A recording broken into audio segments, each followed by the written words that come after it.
Imagine a world where your car has more personality than your ex and the speed limits are merely a polite suggestion from a developer who clearly spent their childhood huffing neon paint.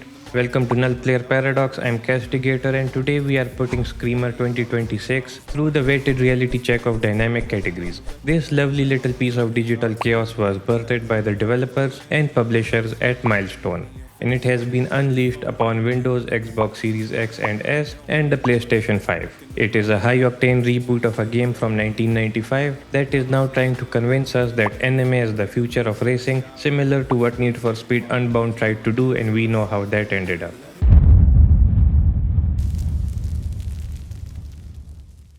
Starting with the technical side of things, I played this on a PC with every setting pushed to the epic preset while using frame generation to keep things moving.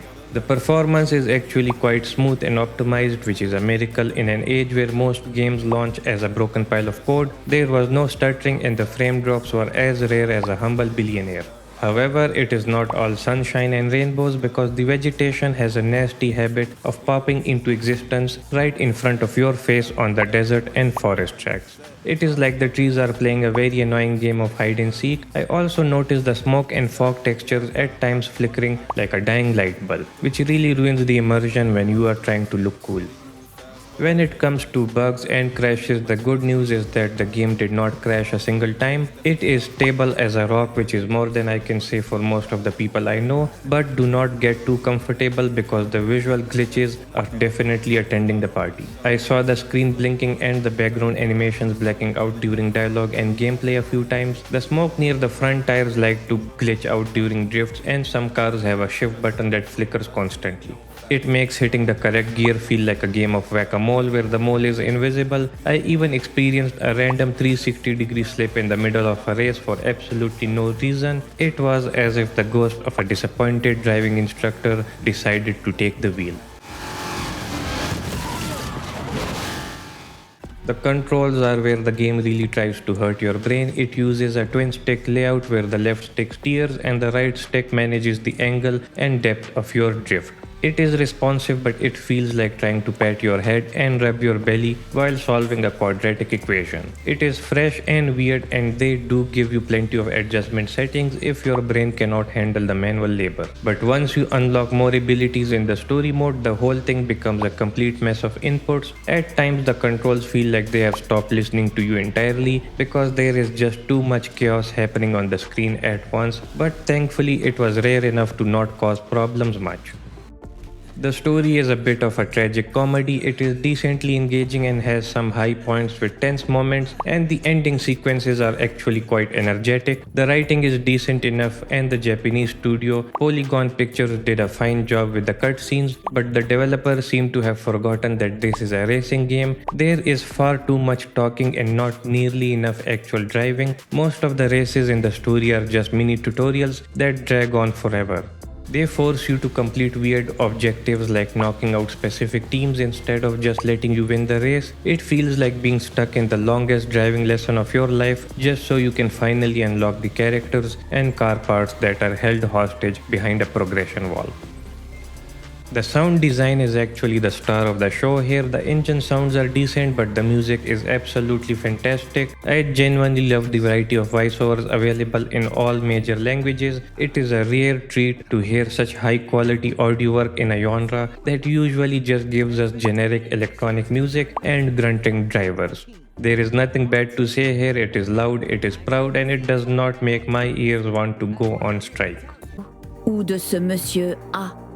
Je crois qu'Abigail voudrait... 一人でいるの。誰にも邪魔をさせないように、私が見とくから。What a dumb gop. Think they got all the brains. The world design follows that high standard with incredibly detailed tracks and animated backgrounds during the dialogue parts. Every track looks like it was painted by someone who really loves their job. The problem is that the tournament mode reuses these tracks so often according to where the story currently is that you will start to recognize every single pebble on the road. It gets a bit boring after the 10th time you see the same corner, but I suppose it is a good practice for people who cannot remember where they parked their real car. In terms of gameplay and visuals, the anime art style is surprisingly well done despite my initial skepticism. The cars look like Hot Wheels come to life and they have massive personalities that match their drivers. You even see minor damage on the cars during the race. However, the character mouth movements during talking scenes look a bit off and might make you uncomfortable at first. The gameplay feels like a mix of several famous racing titles but with a difficulty that makes it the Sekiro of racing games. It can feel unfair and the AI definitely uses rubber banding to stay glued to your rear bumper. Customization is a bit of a mixed bag because it is mostly cosmetic. You can mix and match parts to create a unique look, which is great because the car designs are top tier. However, the game prevents you from using your custom cars in the story mode to keep the character personalities intact. It is a bit of a letdown to spend time making a cool car only to be told you cannot use it in the main campaign. The combat mechanics are decent and keep you engaged, but the real fun is found in the multiplayer modes where you can actually race against people instead of dealing with the forced objectives of the story. If you are enjoying this unfiltered look at the digital racing world, make sure you hit that subscribe button and turn on the notifications. It helps the channel and ensures you do not miss out on my next verbal demolition of a video game. Since I am feeling generous and your driving probably resembles a toddler in a supermarket trolley, I will provide some professional advice to keep you from hitting every wall in Neo Ray, which you probably will anyways. At the start of every race, you must use the shift button at the exact time to get an instant speed boost, otherwise you are just a turtle against rabbits.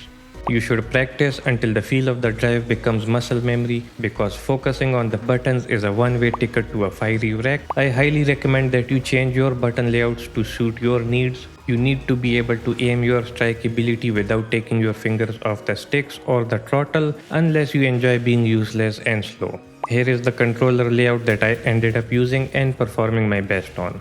Most of the tracks have shortcuts that give an incredible edge, so stop driving like a law-abiding citizen and go find them.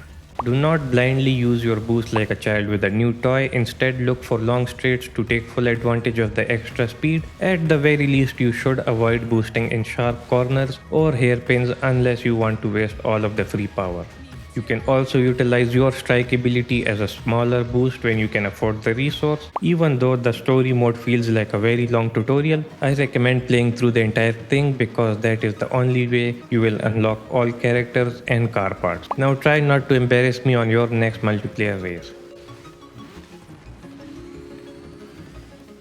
Screamer 2026 finishes with a final score of 78%. It is a solid design that delivers its intent. Thank you for spending your time with me today. Keep watching, keep playing.